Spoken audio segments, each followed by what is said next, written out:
All right, so before we get to our usual Wednesday night stuff, church, how's it feel to pretty much have 3 restorations back to back like that, even on a Wednesday? Sister Diana just sent a text. Is she on? Not yet. No, okay. She sent a text that she just got back in from work. She Sure. got some county money. Yep. Then she left her car keys in the building, and she. Oh no! Oh goodness! All No worries. We've all had those days. As long as she's safe, that's what we care about. So. Alrighty, so for this evening, what we've been doing in our Wednesday evenings, catching everyone all up to speed, is we've paused our journey through Revelation. I know it's been a while now. We're at the halfway point. We've covered Revelation 1 through 11, so we've got 12 to 22 waiting for us. While we're at this halfway point, before we dive back into Revelation 12, we've taken a pause to do some more looking at what I refer to as Bible patterns in modern times. And looking at not only Bible timings of things that still play out in modern times, also Bible templates, where human being individuals in the Bible and the things they've carried out and acted out get replayed by human beings in modern times. So it kind of reverberates and echoes, and these spiritual things happen. And of course, remembering it's all under the banner of the spiritual warfare that's at play. There are forces at work who are opposed to the one true Judeo-Christian God we love and serve. And he certainly has his angelic host and his own hand on things as well. So lots of things going on, spiritual things behind the scenes. So what I've been doing is been breaking up each Wednesday evening, depending on the night and the material for the evening. Sometimes it'll just be one recording. Other times, because the topics will go through different timelines, I'll break up the recordings. We'll have a few recordings on a given Wednesday.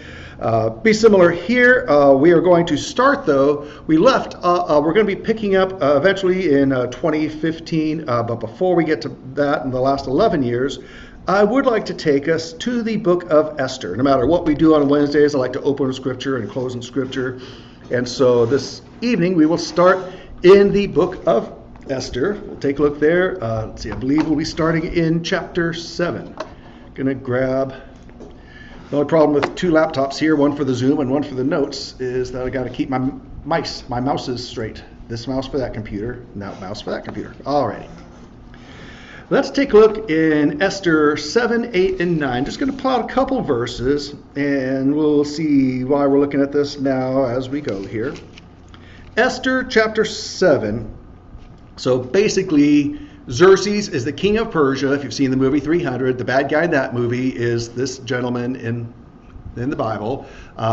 Esther is Jewish, and they're still under the domain of the Persian Empire. Esther becomes his queen. And so there's this guy named Haman, who is a leader of people, a servant of King Xerxes, and he's really mad at Mordecai, Esther's cousin, not knowing they're related, and he wants to exterminate the Jews. And so King Xerxes says, not knowing who it was involving, including his own wife, says, sure, go ahead. If these people are a nuisance, do what you got to do. So there's an official plan to exterminate the Jews. And so Mordecai encourages Esther to approach the king, but if you approach him without being summoned, you could lose your head. But Mordecai says the famous phrase, how do you know that you were not put where you are for such a time as this? And so Esther approaches the king, he gladly receives her, he loves her, and she makes a request of him that he and Haman come to a banquet she prepares. And so there are actually 2 banquets, so here she is at the second banquet in chapter 7, where she's going to make her request known. So let's pick up Esther chapter 7, verse 4. She tells the king, for we have been sold, I and my people, to be destroyed, killed, and eliminated. Now, if we had only been sold as slaves, men and women, I would have kept silent, because the distress would not be sufficient reason to burden the king. Then King Xerxes asked Queen Esther, who is he, and where is he who would presume to do such a thing? And Esther said, a foe and an enemy is this wicked Haman. Then Haman became terrified before the king and queen. Haman had no idea that Queen Esther was Jewish. And in fact, he had been preparing a gallows at his own house to hang Mordecai on while all this is going on. So what happens? Well, let me pause even here. Why does Haman have this beef? Well, he's got a personal beef with Mordecai because Mordecai won't bow down to him with his rank and superiority because Mordecai is a faithful Jew, doesn't bow down to people, he bows down to God. Good man. But also it goes back even further, whether either of them realize it or not, because Haman is a descendant of Agag. He's described in Esther as an Agagite. He's from Agag. Agag was the king that that King Saul, before David, was supposed to kill. But he did not, so Samuel had to finish the job. Well, Agag from Saul's day was an Amalekite. We've talked about them in Sunday school. The Amalekites who attacked Israel from the rear when they were coming out of Egypt. They're in Rephidim and are now part of the early Hyksos and where we're at in Sunday school class. So this Hatfield-McCoy, this Amalek and Israel issue has been going on for centuries and across hundreds of miles, because now instead of in Saudi Arabia, in Rephidim, now we're over here in Persia. So this is playing out, and the Lord had made it very clear he is not cool with Amalek and has every intention of dealing with them. So we skip down to verses 9 and 10 here in Esther chapter 7.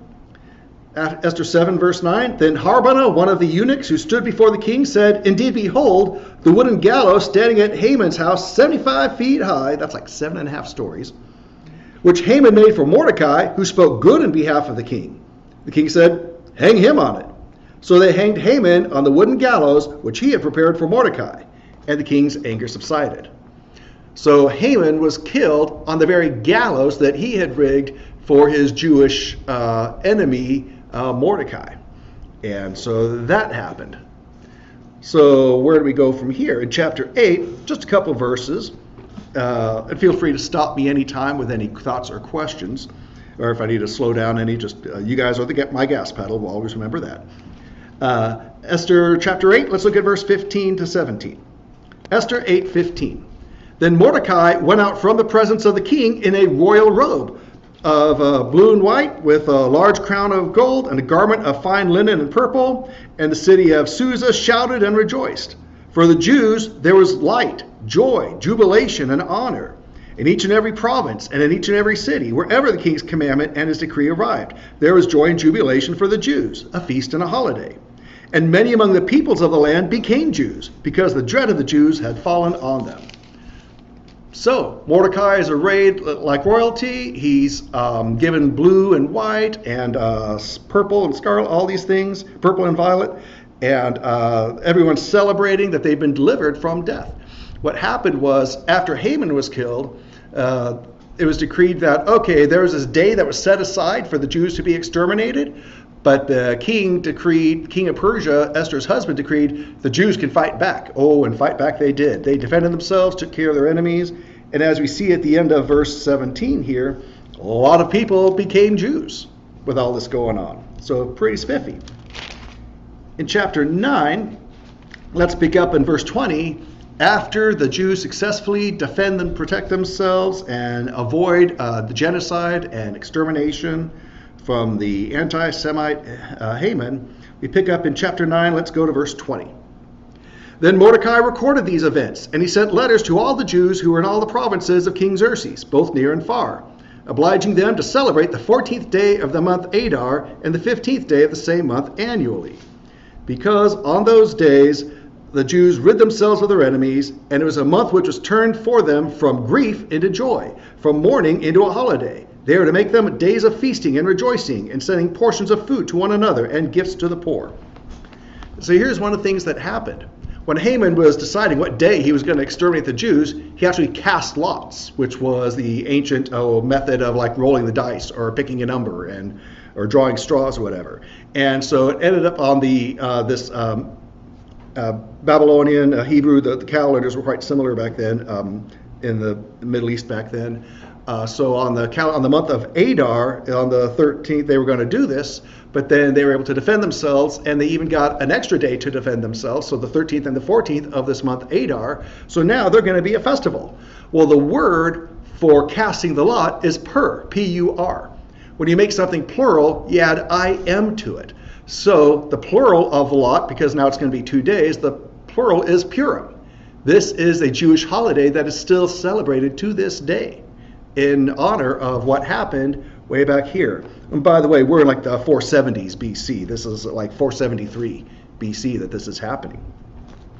So pretty cool stuff. Let's go down to verses 27 and 28 of Esther 9. Esther 9:27. The Jews established and made a custom for themselves, their descendants, and for all those who allied themselves with them, so that they would not fail to celebrate these 2 days according to their regulation and according to their appointed time annually. So these days were to be remembered and celebrated throughout every generation, every family, every province, and every city, and these days of Purim were not to be neglected by the Jews, or their memory fade from their descendants. Yay, happy ending, and the book closes out after that. So good stuff, right? Why am I bringing this up? Well, Saturday was a Sabbath. From sunset on Friday to sunset on Saturday on the Hebrew calendar, that's a Sabbath. Well, we know from our prior Wednesday night classes that on the Sabbath they have a special reading that's read in all the synagogues across the world. It's pre-assigned. It's been assigned for centuries past. They're all reading the same thing. What did they read this Saturday? Well, let's take a look. And this reading is called the Parasha, by the way. 2 places we're going to go for Saturday's Sabbath reading. Saturday was February 28th. Let's on our calendar. Let's go to Deuteronomy chapter 25. Deuteronomy chapter 25. Just look at a couple verses here. Deuteronomy 25. Let's pick up in verse 17. So here's what all the Jews were reading in their synagogues on this Saturday, February 28th. Deuteronomy 25, let's read 17 to 19. Deuteronomy 25:17. Remember what Amalek did to you on the way when you came out of Egypt, how he confronted you on the way and attacked among you all the stragglers at your rear when you were tired and weary, and he did not fear God. So it shall come about, when the Lord your God has given you rest from all your surrounding enemies in the land which the Lord your God is giving you as an inheritance to possess, you shall wipe out the mention of the name Amalek from under heaven. You must not forget. So remember, Haman was an Agagite who was an Amalekite. So Haman's just so what God says here about the Amalekites applies to Haman. So what God said here in Deuteronomy 1406 BC was carried out with Haman almost 1,000 years later. So God means what he says. And just this last Saturday, all the Jews were reading that passage in their synagogue.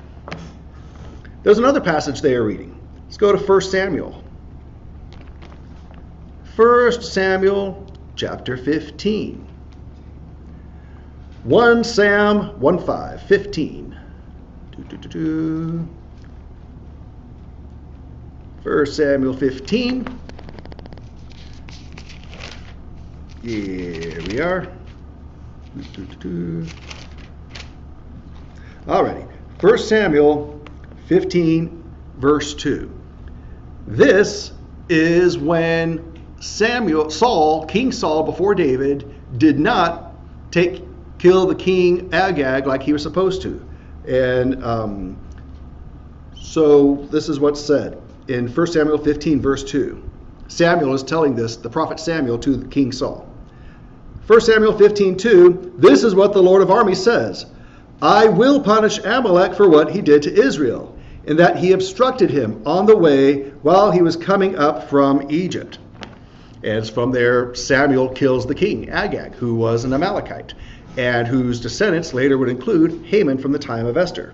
So just this last Saturday, our February 28th, all the Jews in all their synagogues were reading what Moses said, what God said through Moses about the Amalekites in Deuteronomy 25, and they all just read what God said through Samuel to King Saul about Agag and the Amalekites there in 1 Samuel 15. So that's all pretty interesting, huh? Well, let's make it even more interesting. So those two passages were read on Saturday the 28th. Something else happened on Saturday the 28th. The Ayatollah of Iran was assassinated. Iran is Persia. So, Haman was in Persia, Iran. Haman was an anti-Semite. Haman was genocidal. Haman was building his gallows just as the Ayatollah was still building his nuclear program, insistent on killing the Jews. Well, like Haman, the Ayatollah's insistence on genocidally wiping out those Jews, his unswerving insistence on that is what led to his own death. Haman was killed on his own gallows. This guy basically was killed on his own sword. The fact that he wouldn't drop it, and so he was killed for it.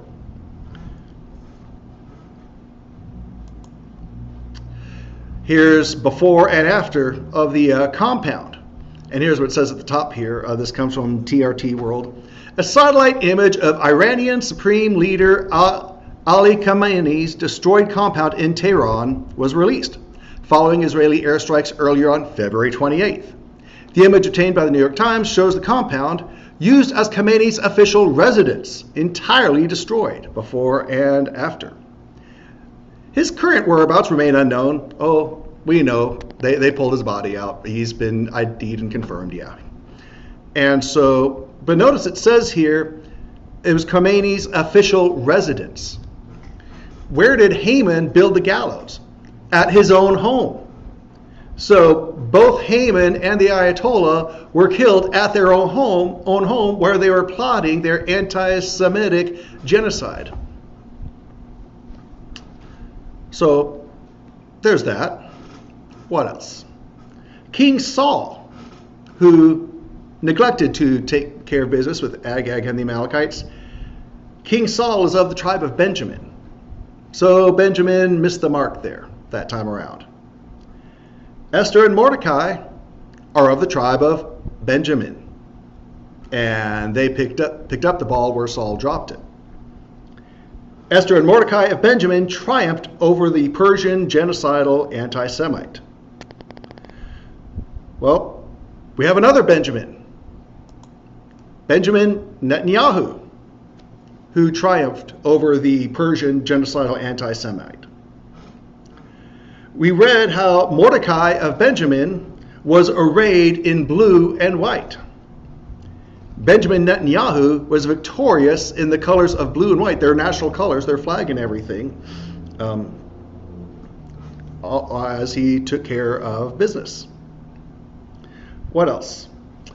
So this Feast of Purim, the celebration after the death of Haman and the Jews' ability to defend and protect themselves.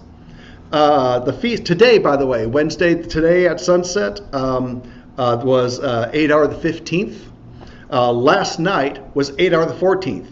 Last night, Purim ended at sunset. So their celebration of their victory over the Persian genocidal anti-Semite from thousands of years ago, that celebration, that festival of Purim just completed last night. And so as far as celebrations, here we have right here. Iranians right here in Los Angeles celebrating after reports of Khamenei's death. So we have the Purim celebrations happening not because of what happened with Haman in the time of Esther, the king of Persia, but because of what just happened Saturday, with the timing of all of this falling into place. And last but not least, I could not resist this one. Iranian generals are kicking themselves for not just meeting over Zoom. Because they had a meeting to figure out who the next leader was going to be. That wasn't smart. So that meeting got wiped out. So yeah.